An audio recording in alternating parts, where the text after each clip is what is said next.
અંદર તમાશે જોયું છે નાટક ભજવતા નાટક જેવા ઘરે એવું થાય વિચારવા જેવું દરેકમાં વિચાર પ્રગટવા ભેગા છે આપણે આ પ્રકૃતિમાં વિચાર દબાઈ ગયો છે એટલે હું શું કહું બધાને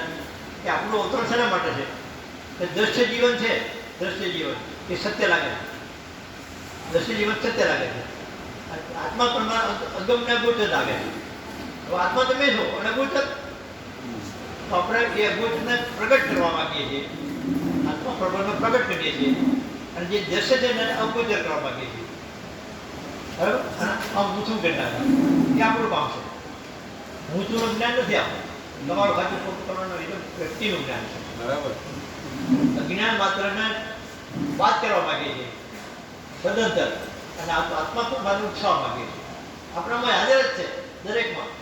એક મળી બનાવે નહીં તો નસીને એટલે એ લોકો મારા નસીને છે એ તો ઉજાગર કરી છે આપણે ત્યાં જે જ્ઞાન પ્રકાશ છે એ જ આત્મા પણ વસ્તુ હોય ક્યાં લેવા જેવું છે તો સીધું આવી ગયું ને પોતા પણ દેહ જુદો દેખાય જ નહીં દેહ શું કામ કરો એ જીવવા માટે જે જીવન છે જે માગે ના દેવાનું એ તો સ્વાભાવિકથી મળી જ જાય ભૂખ લાગે પાણી પીવું પાણી પી લેવાનું વાર લાગે મચા દે પાવાયો ભૂખ લાગે ખાધું એમાં શું દે પાવાયો આપણા વિચારનો તો વ્યાપક તો આ રીતે નિત્ય પ્રમુખ પૂજા માટે કરવા માટે ભેગા થયા માયા જે બહાર દેખાય છે એ નાશવત છે ક્ષણિક છે એને ભૂલવા માટે અને પોતાનું સ્વરૂપ ઉત્સાહ માટે દેખાતું એક દ્રશ્ય હવે આપણું દ્રશ્ય માયા બની જાય અત્યાર સુધી ભગવાન સમજતા હતા પામવા કરતા હતા હવે આપણું સેવા બની જાય